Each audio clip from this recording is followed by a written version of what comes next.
তিনি ইভেন কি মাগরিবের নামাজের ইমামতিও করেছেন মা আয়েশা সিদ্দিকা রাদিয়াল্লাহু আনহা। তবে মেয়েরা আমাদের মতো পুরুষের মতো সামনে দাঁড়াবে না, মেয়েরা মেয়েদের মধ্যখানে দাঁড়াবে। মেয়েরা সামনে দাঁড়ানোর কোনো সিস্টেম নেই।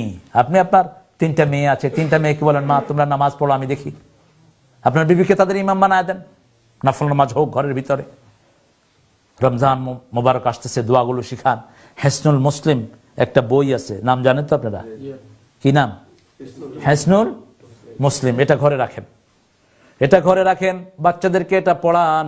বিশ্বনবী সাল্লাল্লাহু আলাইহি ওয়াসাল্লাম প্রতিদিন সকাল বেলা 11টা দোয়া করতেন। কয়টা? 11টা দোয়া করতেন। 5 ওয়াক্ত নামাজের সালাম ফিরিয়ে দোয়া করতেন। এখন যেটা বিশ্বনবী করতেন না সেটা আসার কারণে দোয়া শেষ। সালাম ফিরিয়ে হাত উঠাইয়া দিলা, দোয়ার সময় কই?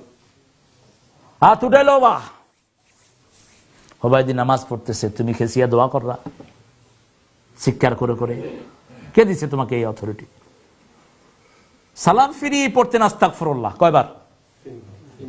মিনিমাম 3 বার, ম্যাক্সিমাম যত বেশি পারেন তত অসুবিধা নাই। ঠিক নামাজের ভিতরেও মিনিমাম কয়বার?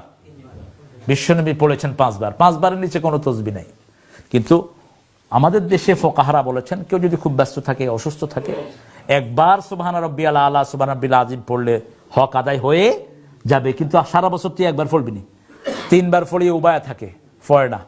4 বার পড়লে আবার থুকু কয়, থুকু থুকু কইলাম কিতাবা হয় 4 বার পড়ে লাইছি না। তো যত বেশি পড়বেন সওয়াব তত বেশি। যেমন সূরা ইখলাস, সূরা ইখলাস একবার পড়লেন, একবার পড়লে সওয়াব যা, 3 বার পড়লে কি একই সওয়াব? সওয়াব যত পড়বেন যত বেশি সওয়াব তত বেশি। এই জন্য বিশ্বনবী সাল্লাল্লাহু আলাইহি ওয়াসাল্লাম বেশি পড়তেন। আমরা একই সূরা বারবার পড়ার মধ্যে কোনো অসুবিধা নেই। তো সেই জন্য আমরা আজকে ওয়াদা করব এই দোয়াগুলো আমরা শিখব। বিশেষ করে সালাম ফিরিয়ে বিশ্বনবী প্রথম পড়তেন ফজরের নামাজে। কি পড়তেন বলেন তো? সালাম ফিরিয়ে কি পড়তেন? লা ইলাহা ইল্লাল্লাহু ওয়াহদাহু লা শারীকা লাহু লাহুল মুলকু ওয়া লাহুল হামদ ইউহয়ী ওয়া ইউমীতু ওয়া আলা কুল্লি শাইইন কাদির। আল্লাহুম্মা লা মানিআ লিমা আতাইত ওয়া লা মু'তিয়া লিমা মানা'ত ওয়া লা ইয়ানফা'ু যাল জাদ্দি মিনকাল জাদ। লা হাওলা ওয়া লা কুওয়াতা ইল্লা বিল্লাহিল আলিয়্যিল আযীম। লা না'বুদু ইল্লা ইয়্যাহ মুখলিসিনা লাহুদ-দীন ওয়া লাউ কারিহাল মুশরিকুন। নামাজের ভিতরে যে দোয়াগুলো আছে, এই দোয়াগুলো পড়লে নামাজ এমনি সুন্দর হয়ে যায়।